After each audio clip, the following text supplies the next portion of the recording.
Oui. Hein, ça, c'est pas normal. Hein, c'est pas normal. Hein, ça, on doit corriger.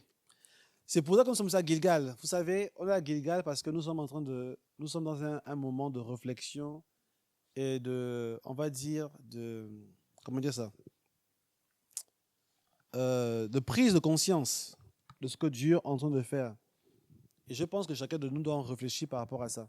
Nous devons réfléchir à l'étape où nous sommes aujourd'hui. Nous devons réfléchir à ce que Dieu est en train de faire. Amen. Gilgal n'est pas juste une déclaration communautaire, une déclaration globale. Mais Gilgal est une position que chacun de nous se trouve aujourd'hui. Parce que chacun se trouve dans un stade de sa vie aujourd'hui où il peut aller dans différentes directions. Est-ce qu'on voit ça? Surtout pour la plupart d'entre vous qui êtes des jeunes. En réalité, quand on est jeune, et même quand on est moins jeune aussi, vous qui me regardez, vous êtes dans des phases peut-être de réflexion. Vous voulez peut-être aller dans une direction particulière.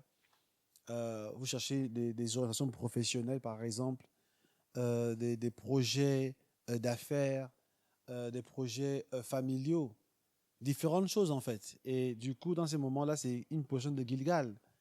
Parce que vous ne devez pas aller tout seul, vous ne devez pas aller de la mauvaise manière. Il y a beaucoup de personnes parfois qui veulent aller dans une direction, mais qui utilisent des mauvaises méthodes. Le problème n'est pas d'aller dans une direction, le problème c'est la méthode que tu utilises. Est-ce qu'on voit ça? C'est comme quand tu es étudiant. Pour ceux qui sont étudiants ici, tu es étudiant, tu veux réussir. C'est une bonne chose de vouloir réussir, n'est-ce pas? Mais c'est mauvais de vouloir réussir en utilisant les mauvaises méthodes.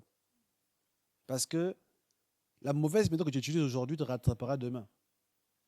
Mais parce qu'aujourd'hui, on voit que le diplôme, en fait. On voit que le diplôme, tu veux juste réussir. Tu veux juste passer un cap. Mais en voulant tricher, tu es en train d'investir de la mauvaise manière pour ton avenir. Et du coup, la chose peut te rattraper, en fait. Est-ce qu'on voit ça? C'est la même chose au niveau professionnel. Euh, Aujourd'hui, avec l'histoire, bon, hein, on est en direct, je ne vais pas dire trop de choses. Hein, avec l'histoire qui se passe en ce moment sur les réseaux sociaux. Hein, il y a beaucoup de choses qui se disent, n'est-ce pas? Les dossiers qui sortent. Mais une chose qu'on peut considérer, c'est que, hein, en réalité, ça montre une chose, c'est que parfois, il y a des gens qui réussissent dans leur vie, entre guillemets. Mais il y a un jour où les choses se dévoilent. Pourtant, pendant longtemps, ça a réussi, n'est-ce pas? En réalité, ces personnes auraient pu même mourir ainsi, sans que toute cette histoire ne sorte, n'est-ce pas? Ils auraient pu vivre correctement toute leur vie et la chose ne serait jamais sortie. Mais ce qui se passe pour ces personnes aujourd'hui, c'est que pendant qu'elles pensaient qu'elles étaient intouchables, que rien ne pouvait leur arriver, et sur toujours comme c'est ce que la Bible dit quelque part, que la fin vous surprendra. Hein? Quand la Bible dit que quand les gens diront paix est sur terre, la fin arrivera. C'est une déclaration aussi pour beaucoup de personnes. Quand tu penses que tu es arrivé, mais tu as utilisé les mauvaises méthodes, tu ne sais pas à quel moment Dieu va te rattraper. Et c'est là où en réalité on doit faire attention à la manière dont nous investissons notre vie. Comment tu investis ta vie? Quelles sont les méthodes que tu utilises pour avoir certaines choses et certains résultats? Quand tu le fais de la mauvaise manière, il y a toujours ce qu'on appelle un retour de bâton. Même s'il n'est pas tout de suite. Est-ce qu'on voit ça? Ça n'a pas lieu tout de suite. Mais ça arrive à un moment que tu ne t'attends le moins. Tu as investi de la mauvaise manière. Mais un jour arrivera où la chose te rattrapera. Et même dans le domaine du mariage, beaucoup de personnes font de mauvais choix. Et à un moment donné, au départ, on va dire, dans l'apparence, en fait, ça marche. Parce que ce qui est dommage dans le domaine du mariage, c'est que les gens poursuivent la cérémonie. Quelqu'un disait que le but n'est pas de se marier, mais c'est de rester marié. Parce que si tu poursuis la cérémonie, tu veux juste, en fait, on va dire, montrer quelque chose aux gens. Voilà, regardez mon mariage, super mariage, on va venir, on va danser. Mais ce que tu vas vivre après, en fait, c'est là où tu as le retour de bâton. Et ça, tu te rendras compte que peut-être que la manière dont j'ai commencé la relation était mauvaise. Est-ce qu'on voit ça? Tu te rends compte qu'en fait, tu aurais dû faire différemment. Mais là, c'est trop tard. Est-ce qu'on voit ça? Dans tout ce que nous faisons, nous devons faire attention. C'est vrai que Gilgal, en réalité, est une position où, avant de posséder ton héritage, prends les bonnes décisions. Et je vais essayer d'en parler un petit peu de quelques manières aujourd'hui. On va lire aujourd'hui Juge chapitre 5, à partir du verset 1 jusqu'au verset 10. Et donc, tu peux lire Juge chapitre 5, à partir du verset 1.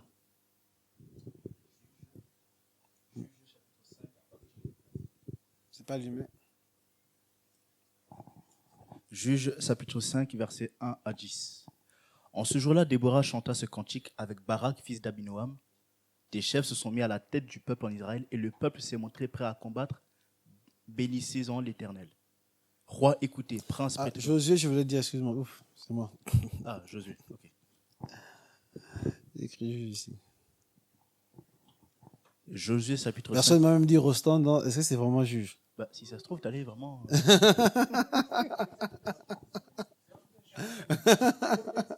Les inspirations de l'esprit. Je parle de Gilgal. Je parle de l'Alliance.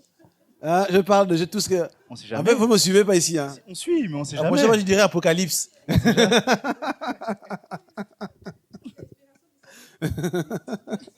Tu es inspiré. L'onction.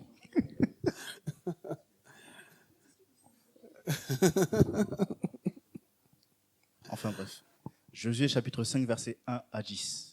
Lorsque tous les rois des Amoréens à l'occident du Jourdain et tous les rois cananéens près de la mer apprirent que l'Éternel avait mis à sec les eaux du Jourdain devant les enfants d'Israël jusqu'à ce que nous eussions passé, ils perdirent courage et furent consternés à l'aspect des enfants d'Israël. En ce temps-là, l'Éternel dit à Josué, « Fais-toi des couteaux de pierre et circoncis de nouveau les enfants d'Israël une seconde fois. » Josué se fit des couteaux de pierre et il circoncit les enfants d'Israël sur la colline d'Aralot. Voici la raison pour laquelle Josué les circoncis. Tout le peuple sortit d'Égypte, les mâles, tous les hommes de guerre étaient morts dans le désert, pendant la route après leur sortie d'Égypte. Tout ce peuple sorti d'Égypte était circoncis, mais tout le peuple né dans le désert pendant la route après la sortie d'Égypte n'avait point été circoncis. Car les enfants d'Israël avaient marché 40 ans dans le désert jusqu'à la destruction de toute la nation des hommes de guerre qui étaient sortis d'Égypte et qui n'avaient point écouté la voix de l'Éternel. L'Éternel leur jura de ne pas leur faire voir le pays qu'il avait juré à leur père de nous donner, pays où coule le lait et le miel. Verset 7. Ce sont leurs enfants qu'ils établit à leur place, et Josué les circoncis, car ils étaient incirconcis, parce qu'on ne les avait point circoncis pendant la route. Lorsqu'eut achevé de circoncire toute la nation, ils restèrent à leur camp, à leur place dans leur camp jusqu'à leur guérison. Verset 9. L'Éternel dit à Josué, « Aujourd'hui j'ai roulé de dessus de vous l'opprobre de l'Égypte.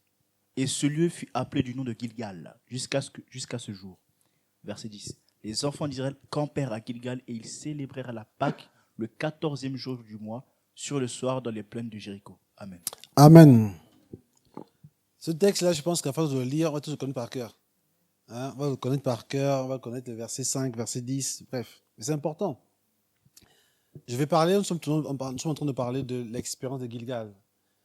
Aujourd'hui, j'aimerais parler des alliances, dans la notion de Gilgal. Le premier niveau, au niveau des alliances, ça commence par la circoncision. Amen. La circoncision. Parce que vous savez, on ne se lie pas à n'importe qui. Je vais commencer par là. Hein? On ne se lie pas à n'importe qui. Il faut faire attention aux personnes qui vont vous lier. Hein? J'en parle, c'est que la semaine prochaine, c'est la Saint-Valentin. Comme je disais à quelques personnes ici, je le redis ici de manière solennelle.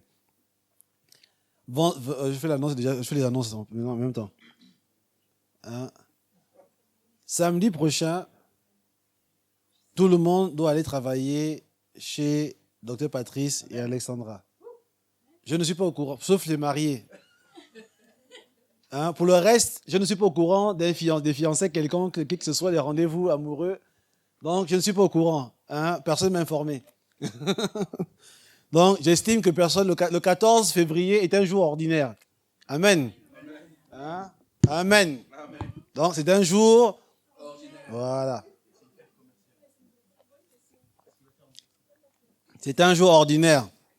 Donc, ce n'est pas une fête particulière, oui. Parce que quand tu n'es pas marié, engagé quelque part, c'est un jour, c'est comme le 1er mars. Hein? C'est un jour comme un autre. Il n'y a pas... hein? C'est un jour ordinaire. Donc, ne me faites pas de plan ici que oui, voilà. Non, non, non. Il n'y a pas de restaurant de prévu. Maintenant, bien sûr, ceux qui sont mariés, ils ont le droit, s'ils sont programmés quelque chose de particulier. Hein? Non, non, non, non, non, non. Ah, non, non. Hein? Les plans bizarres, ici, là, non. Hein? Soyez amoureux de Jésus seulement. Et Jésus vous envoie en mission le 14 février. Ok, bref. Vous savez, dans les alliances, on doit faire attention. Amen. Parce que, avant de te lier, en fait, quand deux personnes se lient, chacun doit avoir fait un travail en amont. La circoncision, c'est, en réalité, c'est un acte de purification. Avant de se lier les uns et les autres, chacun doit être purifié individuellement. Est-ce qu'on voit ça ici? Ça veut dire que dans la circoncision, il y a un acte individuel, mais qui, à la fin, nous fait appartenir à une communauté. Même quand on dit frère en Christ, parce qu'aujourd'hui, on considère comme frère en Christ tout ce qui vient à l'église. Mais de manière stricte, ce n'est pas vraiment ça, en fait.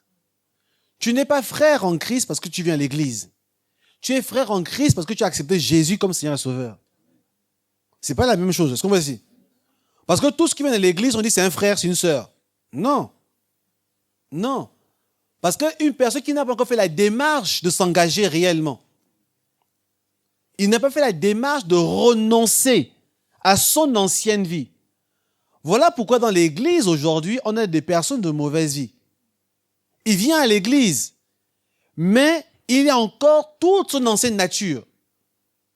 Voilà que dans l'église aujourd'hui, après quand on voit aujourd'hui beaucoup de scandales, j'aime souvent parler des scandales, pas parce que je veux indexer un pasteur quelconque pour dire que non, il est mauvais. Mais en fait, ce sont des leçons pour nous tous. Pour dire que des choses qui sortent aujourd'hui, qui se dévoilent, parfois ce sont des choses qui ont commencé dans le secret, jusqu'au jour où ça sort. C'est comme ça qui sort aujourd'hui sur les réseaux sociaux, n'est-ce pas? L'affaire qui se passe là aux États-Unis. Voilà. C'est que pendant longtemps, c'est dans le secret, n'est-ce pas? Mais aujourd'hui, ce qui était secret, peut-être depuis 20 ans, depuis 30 ans. Maintenant, ça sort maintenant publiquement. C'est pas parce que ça sort aujourd'hui publiquement que ça a commencé hier. Est-ce qu'on voit ça ici? Non. Quand on voit les dossiers, on nous parle de 2020, on nous parle de 95, on nous parle des années quand même, voilà, il y a 20 ans, il y a 30 ans en arrière. Donc, ce sont des choses qui, pendant très longtemps, ont été faites dans le secret. Et c'est la même chose. Quand le scandale arrive sur des choses que tu as fait pendant longtemps dans le secret. Et tu pensais que personne ne le saurait. Tu pensais que personne ne sera au courant.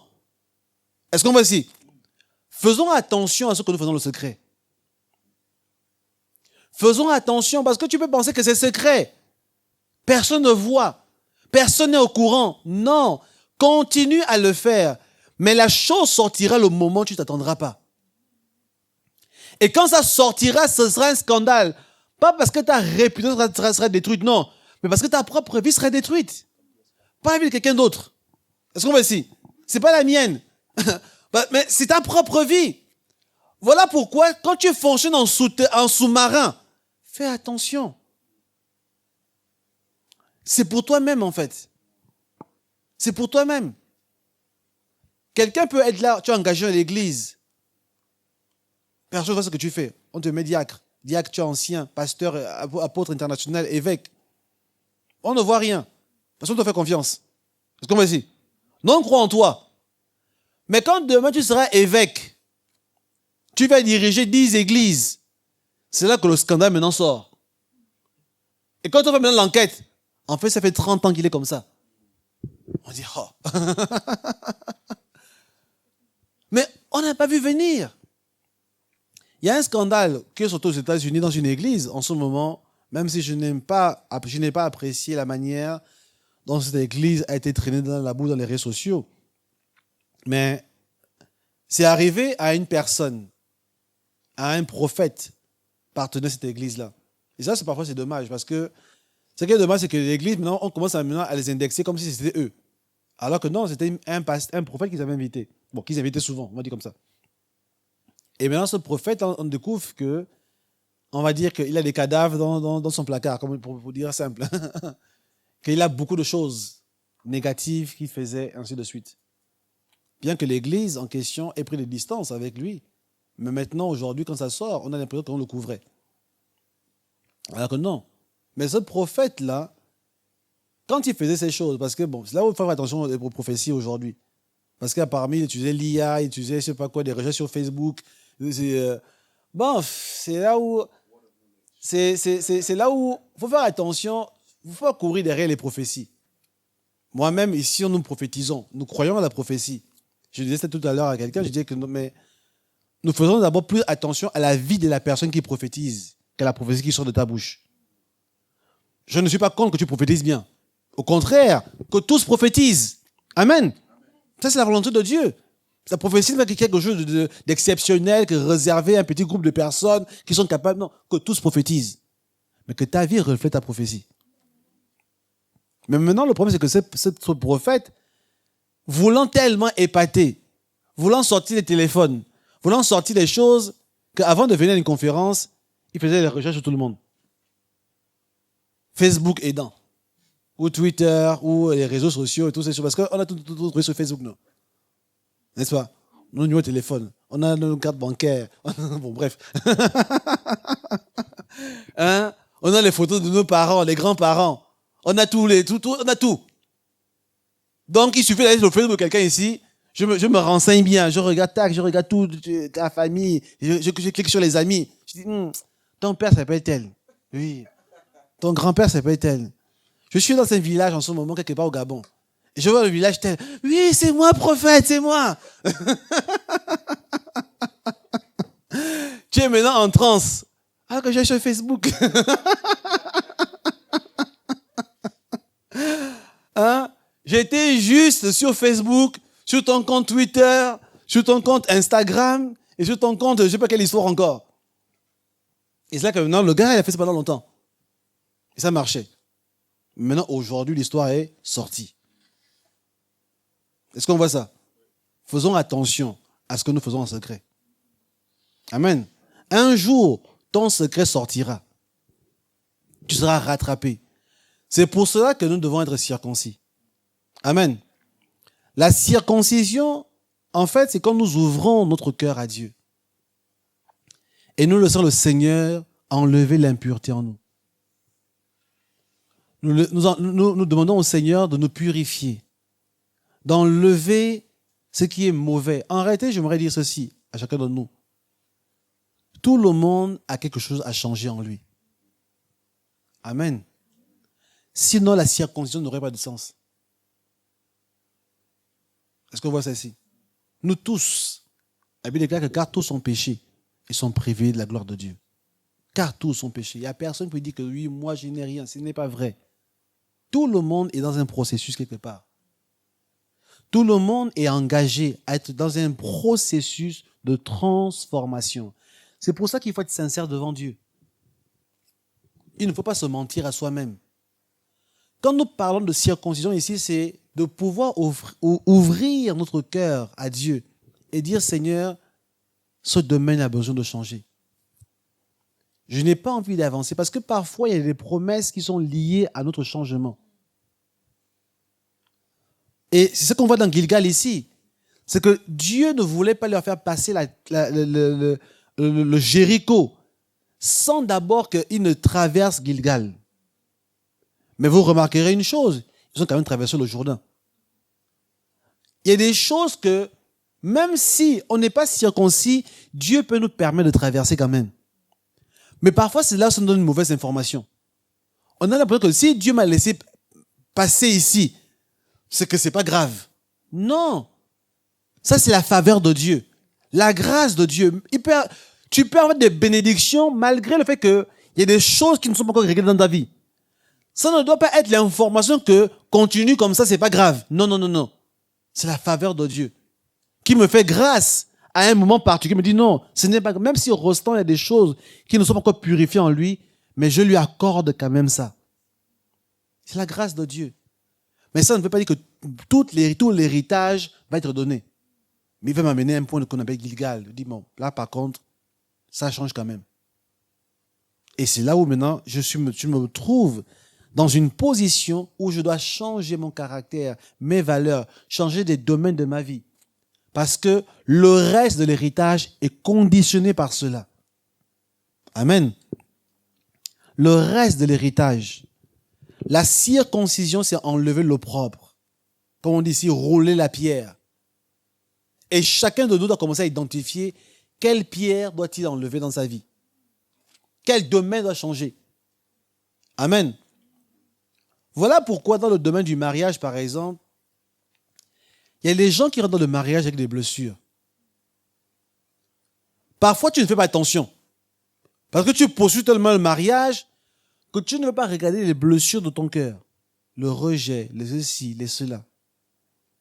Maintenant, tu t'es marié, c'est là où tes blessures ressortent.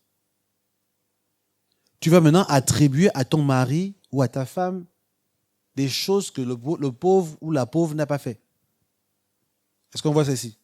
Et c'est là où vous allez avoir des disputes interminables. Alors que tu avais le temps de changer ton cœur. Amen.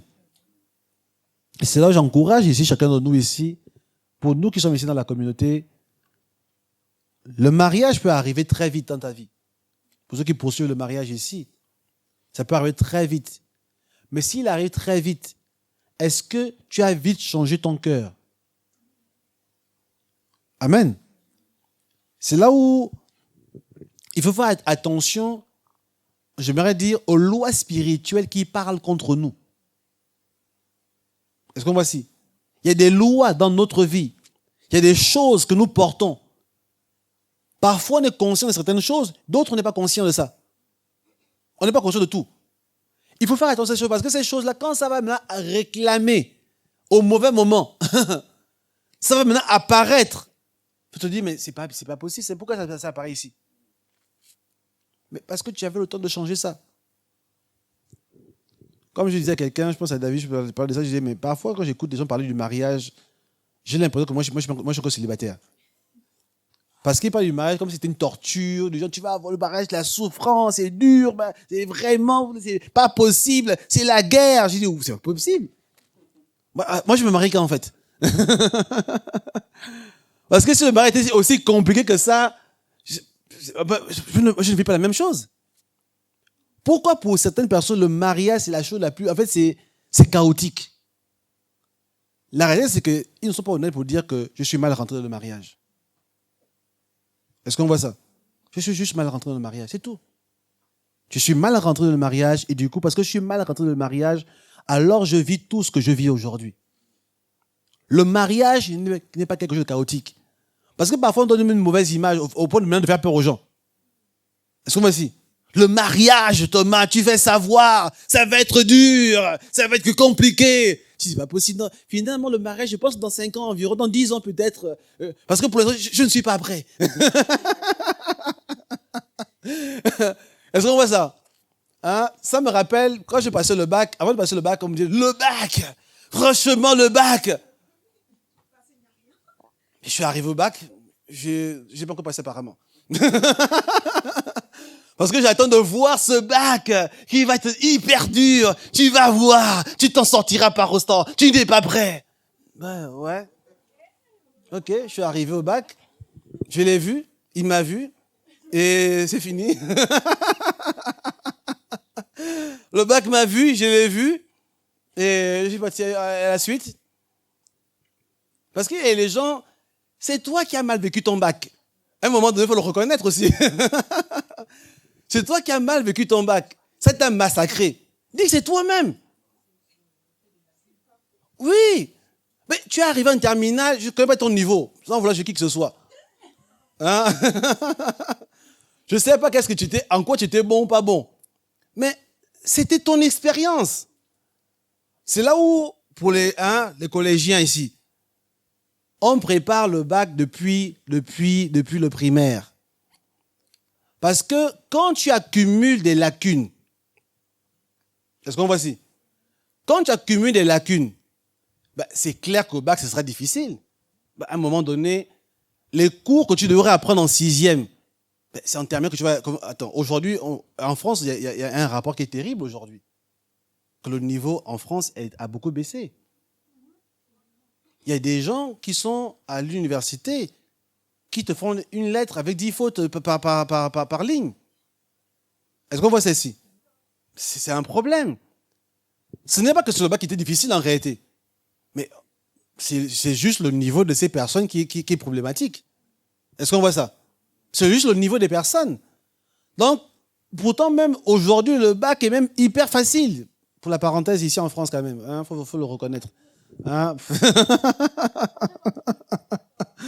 Hein, faut le reconnaître. Parce que c'est le problème de la politique en France. Et si je veux trop critiquer les politiciens français, mais je pense qu'on ne rend pas service aux élèves, en réalité. Parce que ce n'est pas en faisant jouer les pourcentages pour dire qu'il y a 95% de bacheliers en France qu'on augmente, qu'on améliore le niveau des Français. C'est juste politique, en fait. 95% de bacheliers, mais à la fac, ils ne s'en sortent pas. Alors qu'on devrait avoir 30% de bacheliers, comme ça, moi, c'est le vrai niveau. Et maintenant, on doit travailler pour qu'on passe à 40%, 50%, 70%. Parce qu'au Japon, compte tenu qu'il y a 98% de bacheliers ou 90% de bacheliers, c'est vraiment des bacheliers. C'est des gars hyper forts. Des gars qui ne dorment pas. Ils bossent tous les jours. C'est des gens qui ne jouent pas à la Super Nintendo. Alors, c'est nous, ils fabriquent pour nous, eux, ils fabriquent, nous, on joue. Est-ce qu'on voit ici? Ils fabriquent les PlayStation, nous, on les joue. Mais eux, ils font quoi? Eux, ils travaillent. Et après, on se donne que non, ils sont intelligents, on est bref. Hein, parenthèse, c'est fermé. Pour dire qu'en réalité, les choses se préparent en amont. Est-ce qu'on voit ici? Les choses, elles se préparent en amont. Ce n'est pas que ce bac est difficile. Ce sont les lacunes que tu accumules qui vont rendre le bac difficile. Ce n'est pas le mariage qui est compliqué. C'est la préparation avant le mariage qui rend le mariage difficile. Est-ce qu'on voit ici? C'est juste la préparation. C'est la mauvaise préparation qui nous emmène à vivre des choses dures. Au point qu'il y a une dame pasteur sur les réseaux sociaux qui a dit « N'épousez pas un pasteur ». Est-ce que vous avez vu ça? Je comprends la déclaration parce que c'est le résultat d'expériences vécues. Parce qu'il y a beaucoup de pasteurs, ce sont juste des bandits. Est-ce qu'on voit ici? Mais pourquoi ils sont bandits? Ils sont bandits parce qu'ils ont toujours été bandits dans le groupe de jeunes. Ils étaient au groupe de jeunes, ils étaient bandits. Au groupe des enfants, ils étaient bandits. Ils étaient bandits jusqu'à ce qu'ils deviennent pasteur, ils étaient restés bandits toujours. Non, c'est pas parce qu'il est pasteur qu'il est devenu bandit, non. Il était chrétien bandit. Il était au groupe des jeunes bandits. Au groupe des enfants, il était bandit aussi. Mais comme il n'a jamais été transformé, ce n'est pas le ministère de pasteur qui l'a rendu méchant. Est-ce qu'on voit ici? C'est comme une personne qui dit que non, depuis qu'il est devenu riche, il est mauvais. Non, c'est faux. L'argent a révélé juste son caractère et ses valeurs. Est-ce qu'on voit ici? L'argent, comme on le dit, l'argent ne corrompt pas. Ce n'est pas l'argent qui te corrompt. Parce qu'on va prêcher dans les églises que oui, être riche, c'est un péché. Non. Que Dieu te rende riche. Amen. Que tu sois milliardaire si tu veux. Voilà. Ah, là, vous recevez. Hein, que tu changes aussi.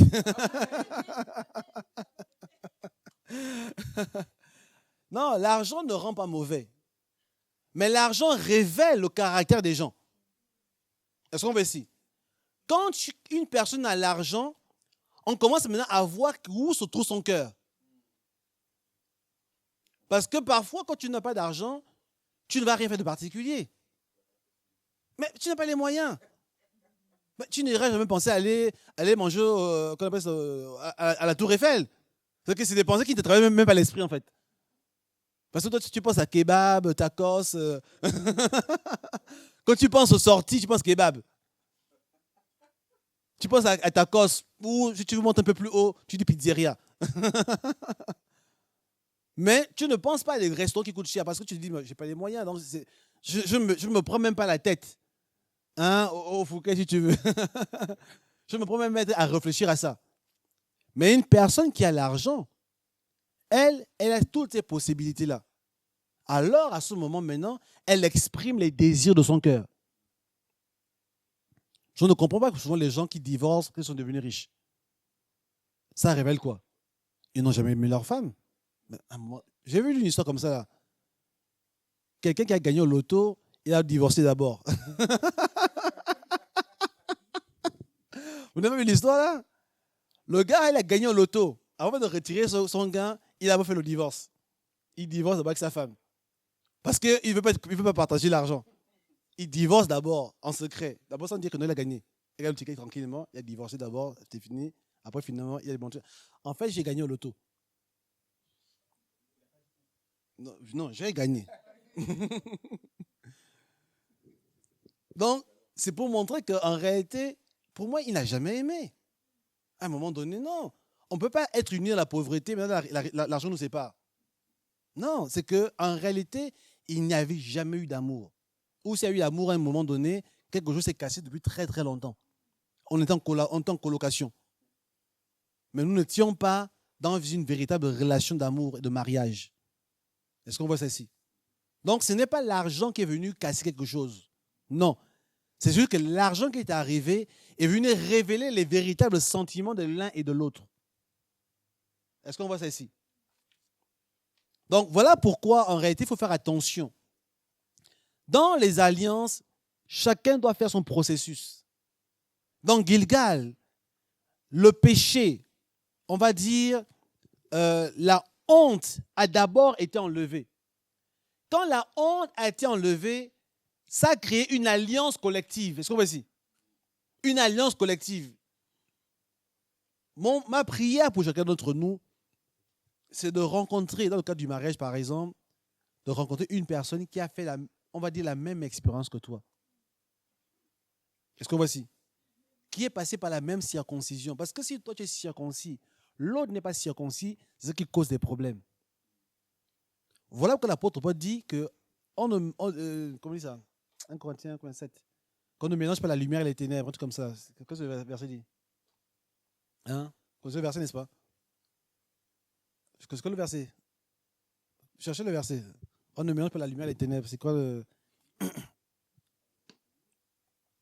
C'est 1 Corinthiens, c'est Paul là.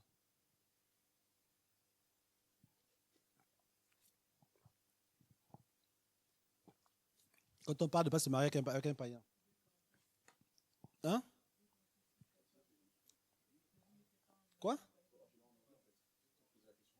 Vas-y. Alors, tu peux afficher le verset? Okay. Ne vous mettez pas avec les infidèles sous un joug étranger. Voilà. Car quel rapport y a-t-il entre la justice et l'iniquité? Ou qu'y a-t-il de commun entre la lumière et les ténèbres? Amen. Arrêtez ce verset parce qu'on est aujourd'hui en France et nous sommes dans un moment comment on appelle ça? Oui, il faut être la tolérance, c'est ça. Il faut être tolérant avec d'autres religions, ainsi de suite. Voilà, tout le monde, c'est l'amour, c'est la paix, c'est la joie, tout le monde, ainsi de suite. Ce message n'est pas un message d'intolérance, est-ce qu'on veut dire, ou de rejet qui que ce soit. Le problème, c'est que quand tu te mets dans une relation avec une personne avec qui vous ne partagez pas les mêmes valeurs, ça cause un problème. Est-ce qu'on va dire? C'est ça le problème ici. Tu ne peux pas te mettre avec une personne avec qui tu ne partages pas les valeurs. Parce qu'à un moment donné, il y aura un problème dans vos valeurs. Pour savoir quelle valeur doit dominer. Voilà ce que Paul dit simplement ici en réalité. Ce n'est pas un rejet parce que oui, telle religion, ainsi de suite, oui, il est gentil. Ce n'est pas ça la question ici. Tout le monde est gentil. Mais le problème, c'est que dans un problème de valeurs, quelles sont les valeurs que vous voulez construire ensemble? Est-ce qu'on voit ça ici? Si vous n'êtes pas d'accord sur vos valeurs, alors il y aura une guerre dans votre maison. Il y aura une guerre. Et je veux aller plus loin dans ce verset. Voilà pourquoi même entre chrétiens, ce n'est pas tous les chrétiens qu'on épouse aussi. Oui. Oui. Parce que parfois, quand vous ne poursuivez pas les mêmes choses, il y a des chrétiens qui veulent rester à la maison tous les jours. Toi, tu veux servir Dieu. Mais malheureusement, je vous parle des cas que je gère dans mon ministère aujourd'hui, beaucoup de couples que je suis aujourd'hui. Parce qu'on se rend compte que les gens ne poursuivent pas la même vision. Il y en a qui veulent servir Dieu. L'autre dit non, tu vas trop à l'église. Pas parce que j'ai raconté des choses. Non, j'ai rien raconté. Mais mon erreur, ce sont les personnes avec qui je traînais. Je traînais avec les mauvaises personnes. Et parce que je traînais avec elles, on m'a attribué leur comportement. Est-ce qu'on voit ceci? Parce que la Bible le dit quelque part, que dis-moi qui tu marches, je te dis qui tu es. Parce que c'est le caractère, en fait. Les gens avec qui tu marches peuvent finir par t'influencer ou même t'attribuer une mauvaise réputation. Est-ce qu'on voit ça? C'est j'ai compris que je devais prendre mes distances. Je devais prendre mes distances. Et c'est ce que j'ai fait. Faisons attention avec les personnes qui nous marchons. Faisons attention. Je ne dis pas qu'il ne faut pas avoir d'amis non chrétiens. Non, mais sachons mettre de la distance. Parce que ces personnes peuvent finir par nous influencer négativement. Parce qu'elles ne comprennent pas tes valeurs. Et voilà pourquoi quand tu as cette sélection de personnes, en réalité, pourquoi on fait l'évangélisation aussi? L'évangélisation, en réalité, c'est une manière aussi de vouloir, quelque part, transmettre nos valeurs à nous. Parce que quand tu ne transmets pas tes valeurs, tu reçois d'autres valeurs. Tu ne peux pas marcher avec des personnes pendant très longtemps qui ne sont pas en Christ et toi, tu n'auras jamais parlé de Dieu. Si toi, tu ne parles pas de Dieu, vous parlez de quoi en fait? C'est qu'elle est influence en réalité. Même si tu ne le dis pas clairement, tu commences à réfléchir comme elle. S'ils ont l'habitude de sortir certains gros mots de leur bouche, parfois toi aussi tu le sors aussi. S'ils ont l'habitude d'avoir certains types de réflexions, toi aussi tu commences à les avoir. Pourquoi? Parce que tu es dans l'environnement. Et vous créez une relation entre vous qui finit par t'influencer, qui finit par avoir un impact sur toi. La Bible est claire, les mauvaises compagnies corrompent les bonnes mœurs. Les mauvaises compagnies, ça corrompt, même si à la base, tu n'es pas comme ça. Mais parce que tu marches avec des incirconcis, c'est ce que la Bible dit ici. Les incirconcis. C'est que leur incirconcision commence à t'influencer aussi. C'est pour cela que nous devons chérir l'environnement communautaire. C'est quoi l'Église en réalité? L'Église, c'est une famille. Et c'est un environnement où tu trouves les personnes qui poursuivent la même chose que toi, qui se battent comme toi. C'est dur pour eux aussi. Ils ont des tentations, des épreuves dans leur travail, dans leur école, dans leur faculté, dans leur famille. Mais ils essaient de s'en sortir et garder le cap. Quand tu viens à l'église, tu vois les personnes comme toi. Des frères qui sont aussi en train de se circoncire à Gilgal comme toi. Quand tu te lis avec tes frères, ensemble vous avancez. Est-ce qu'on voit ici? Voilà pourquoi tu ne peux pas avancer tout seul. Tu as besoin d'amis ici à la communauté, à l'église. Vous avez vu, pendant les 5 semaines d'impact, mes amis du lycée, Roland, Jérémy et Fabrice. On se connaît depuis 30 ans aujourd'hui. Nous n'étions pas dans la même église. Mais quand on se retrouvait au lycée, on priait ensemble. Parce que nous étions face aux mêmes difficultés. Amen. On faisait face aux mêmes problèmes. On faisait face aux mêmes situations. Et en le faisant, c'est toi, en le faisant, on créait une alliance entre nous. C'est que même si l'un de nous est faible, ensemble, on devenait fort. Tout le monde connaît l'environnement du lycée ici. On connaît les tentations, les différentes choses.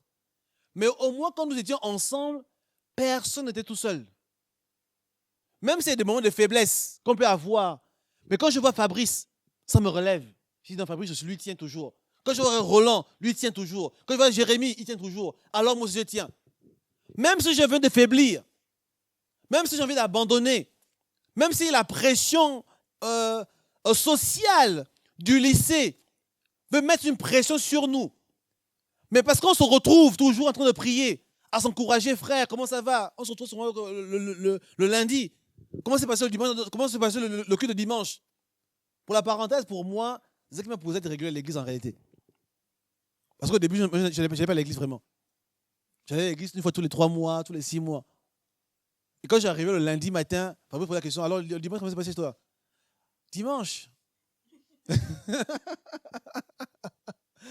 J'étais là, en fait, parce que moi, le dimanche, j'allais jouer au foot, en fait, à la base. Moi, dimanche, c'était jour de foot. J'allais même à l'église, on va dire, à Pâques, hein, à Noël, comme tout le monde. J'allais à l'église de temps en temps. Mais je n'étais pas régulier. Mais quand on se retrouvait à chaque fois le dimanche, le lundi matin, il posait la question, alors, comment le culte s'est passé chez toi? On en parle de quoi? J'ai commencé à aller à l'église pour répondre à la question, en fait, à la base. Mais oui, j'ai commencé à aller à l'église pour répondre à la question. Quand j'ai arrivé le lundi, alors, comment ça s'est passé? Oui, on n'a pas de Gilgal en ce moment, on parle des alliances, tu sais, les alliances avec Dieu, avec les frères. Donc, ah, ok, d'accord. Donc, au moins, je passé moins bête. Hein? Donc, tout est parti du fait que je voulais répondre à une question. Et ça m'a rendu régulier les dimanches. Est-ce qu'on voit ici? C'est une pression, mais une pression positive. Est-ce qu'on voit ici? Une pression positive. Parce que si j'étais dans un mauvais groupe, on m'aurait posé la question, ta copine est où? Oui, ben, au lycée, non. Ben, au lycée, c'est quoi la discussion? Hein? T'as pas encore de copine? Mais c'est pas possible, mais t'as un problème. Ben, je vais te prendre quelqu'un. Ben, au lycée, c'est quoi la discussion au lycée? C'est pas ça. Ou j'étais le seul à vivre ça. Hein? Des maths, ok. Hein? Au lycée, les conversations, c'est sur les copines. Mais quand moi, mes amis ne posaient pas ce genre de questions-là, eux, ils posaient la question, qu'est-ce qu'on a dit dimanche?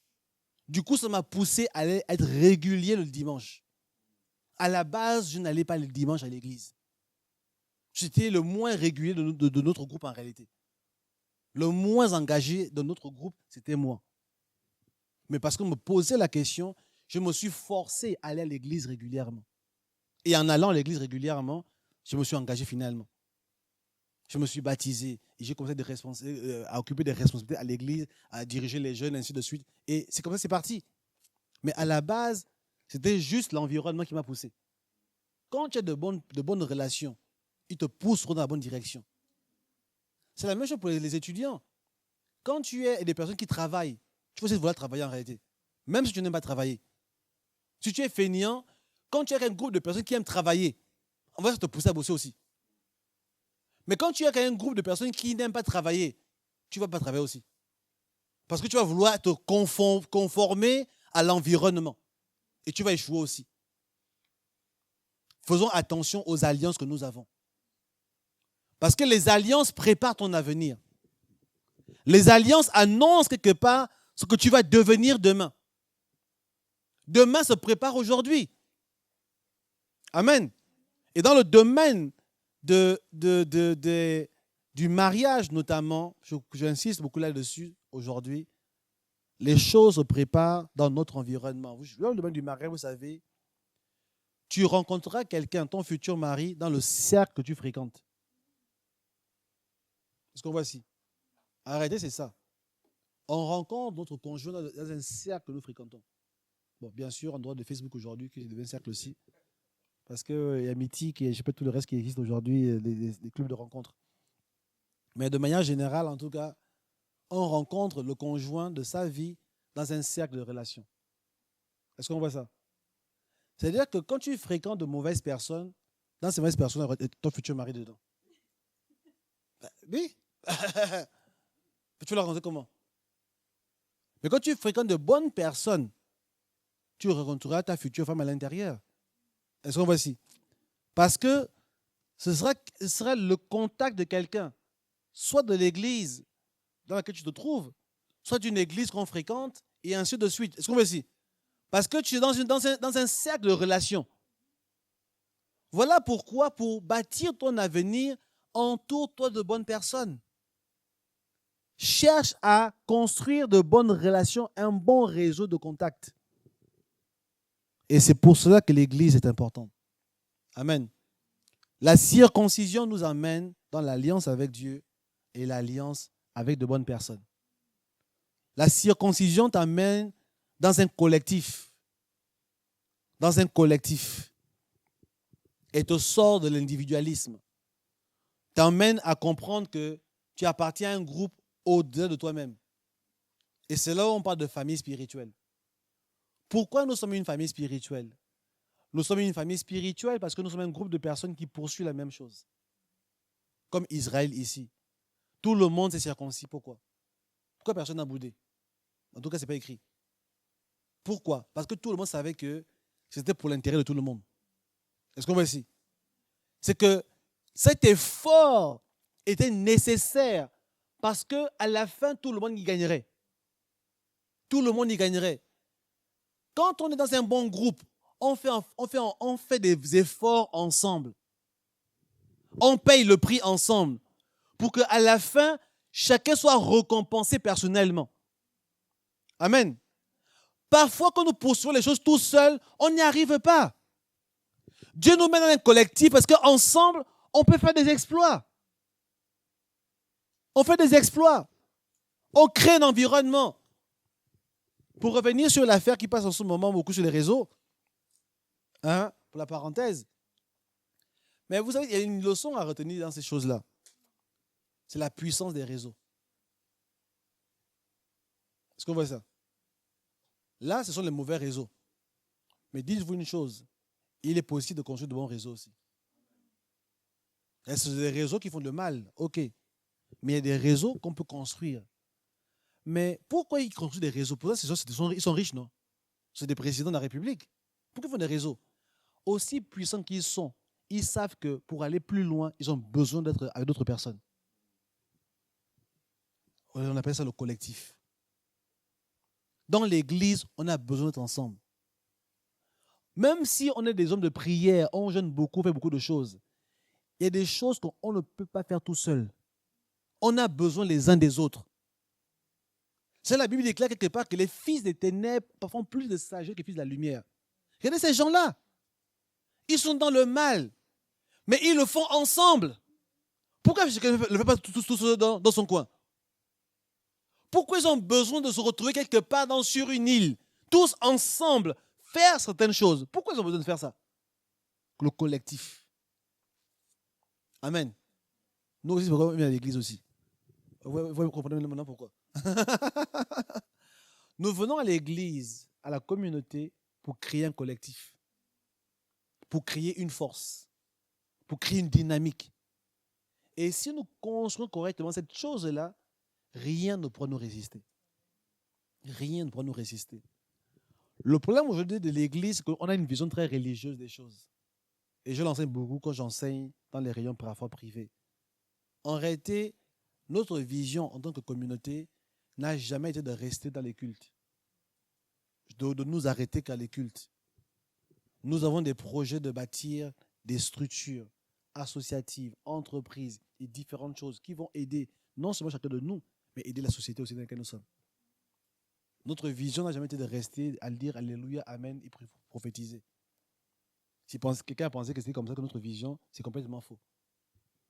Bien que nous le faisons, et nous continuerons à le faire, bien sûr, parce que nous devons prier pour les gens, baptiser les personnes, nous faire ces choses-là, n'est-ce pas? Mais à côté de cela, la vision ne s'arrête pas là. Elle va beaucoup plus loin. Mais avant d'aller là-bas, on commence quelque part. À Gilgal, on est tous circoncis. Voilà pourquoi nous venons tous les dimanches ici pour écouter la parole de Dieu. En écoutant la parole de Dieu, c'est ça la circoncision en fait qui se passe. Parce que Dieu montre un domaine dans notre vie, change ça, change ça, change ça. C'est comme ici. Maintenant, quand on a fini de changer ensemble, on se met maintenant en route vers Jéricho. Ensemble. Et quand nous nous mettons ensemble en route vers Jéricho, c'est là qu'on a la capacité de faire tomber Jéricho. Et quand Jéricho tombe, on conquiert Canaan. Et après, vous pouvez le lire à la maison, Josué 14, on voit comment maintenant, on a maintenant réparti l'héritage de chacun. Caleb a pris Hébron. Mais avant que Caleb ne puisse avoir son héritage, il fallait un mouvement collectif. Il y a des choses que nous aurons, chacun de nous, parce qu'on aura atteint des positions. Il y a des prophéties dans ta vie, dans le monde des affaires, dans le monde de la politique, dans différents domaines, qui vont s'accomplir parce qu'ensemble, on va conquérir cette position-là. On a besoin des uns et des autres. Il y a aussi des combats spirituels que nous livrons tous. Parce que tu pries tout seul, tu n'arrives pas à prier. Tu fais face à des difficultés, des obstacles. L'ennemi est en train de t'assaillir. Mais quand tu pries avec les autres, il y a plus de force de briser les limitations. Alors que toi, tout seul, tu ne peux pas conquérir. Il y a des conquêtes qu'on ne peut pas faire tout seul. Ce que vous lisez dans Josué. Dans Josué, le peuple était ensemble pour conquérir Canaan. Et il y a même 2 tribus, en réalité, qui avaient de leur héritage en réalité. Leur héritage était avant le Jourdain. C'était la tribu de Manassé, quelle tribu encore? Ephraïm? Non. Hein? Ouais, Dan et... C'est quelle tribu? Dan, hein? Vous avez 2 tribus. Et Manassé, je crois. En réalité, ils avaient déjà eu leur héritage. Mais ils ont dit non. Même si on a notre héritage, on va d'abord se battre avec les autres pour permettre que tout le monde ait son héritage. Et après, on va retourner chez nous. On appelle ça le collectif. Ne sois pas centré que sur tes problèmes à toi. Voilà qu'Abi déclare que les souffrances que tu vis, tes frères quelque part dans le monde vivent la même chose. Mettons-nous ensemble et même les problèmes individuels que nous allons réussir à les briser, à les détourner. Et tout le monde pourra entrer dans son héritage. Nous avons besoin des uns des autres. En fait, l'Église est un environnement où nous construisons de véritables alliances, de bonnes alliances. Ça aboutirait à de bons mariages, de bons partenaires économiques, de bons partenaires politiques, de bons partenaires à différents niveaux. Quand nous construisons cela à l'Église, on construit cela avec des principes spirituels. On le construit ensemble. Quand on le bâtit ensemble, ça donnera la force à chacun de nous, dans les domaines dans lesquels Dieu l'appelle, à pouvoir fonctionner convenablement. Amen. Gilgal, c'est cela en réalité. Amen. Gilgal, c'est la préparation à la conquête. Il y a une conquête qui est devant nous. Quelles sont les promesses dans ta vie? Qu'est-ce que Dieu veut faire? Qu'est-ce que Dieu veut accomplir? Qu'est-ce que Dieu veut réaliser? Sache que tout ce que Dieu veut réaliser se prépare aujourd'hui. Amen. Et j'aimerais vraiment encourager tout le RBL, vous qui me regardez sur les réseaux, quel que soit le pays où vous êtes, j'aimerais vous encourager tous. Parce que quand nous sommes en train de faire ensemble le jeûne et prières, nous préparons la conférence, le sommet que nous avons au mois d'avril. C'est vraiment cela en fait. C'est vraiment cela. Nous sommes en train de préparer quelque chose qui va au-delà de nous-mêmes, qui n'est pas simplement lié à une activité. Ce n'est pas un anniversaire qu'on organise en fait. Ce n'est pas un anniversaire, ce n'est pas juste une cérémonie pour quelques personnes. Ce n'est pas ce que nous sommes en train de faire. Nous sommes en train de vouloir célébrer une dimension dans laquelle Dieu veut nous emmener. Pas juste la personne qui sera consacrée ou les personnes consacrées, non. C'est tout le monde en réalité qui est en train d'arriver quelque part. Dieu veut établir chacun de nous dans la dimension dans laquelle il veut l'emmener. C'est chacun de nous. C'est ensemble que nous voulons franchir un cap. Amen. C'est ensemble que nous voulons franchir un cap. Je pense que quelqu'un l'avait dit pendant les 5 semaines de jeûne et prière, il disait que ça doit être la dernière fois qu'on tourne en rond. Si on a tourné en rond, ça doit être la dernière fois. Le peuple d'Israël a tourné en rond pendant 40 ans. Et à un moment, ils sont sortis de ça. Ils sont maintenant entrés dans la conquête. Amen. Maintenant, entrons dans la conquête. Entrons dans la conquête. Maintenant, entrons dans l'héritage que Dieu nous a réservé. Amen. Nous allons prier. On va se lever à prier. Nous allons se lever à prier.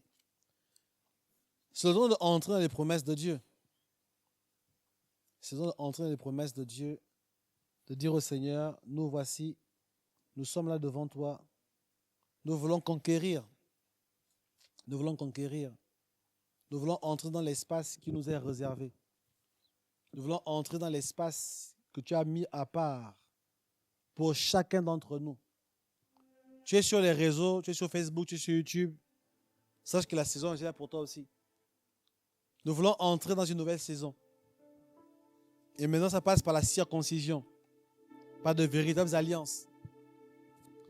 Ça passe par un temps dans lequel Dieu va commencer à faire certaines choses. Ça passe par un temps dans lequel certaines promesses doivent se mettre en œuvre. Ça passe par cela. On va tous prier ensemble. On va tous lever nos mains en priant, Seigneur. Père, dans le nom de Jésus, nous te prions aujourd'hui. Merci, Seigneur, parce que tu nous parles. Tu nous orientes d'une nouvelle manière. Merci pour la parole qui est libérée aujourd'hui. La parole qui nous instruit et qui nous conduit dans une nouvelle direction, Père. Gilgal est une expérience que nous ne voulons pas louper, Père. Nous ne voulons pas louper l'expérience de Gilgal. La saison de Gilgal, une saison où tu parles, tu te révèles. Père, je prie dans le nom de Jésus. Emmène chacun de nous, Père, à entrer dans cette saison au nom de Jésus. Conduis-nous, Père. Manifeste-toi. Nous te bénissons. Nous te rendons grâce pour toutes choses. Dans le nom de Jésus.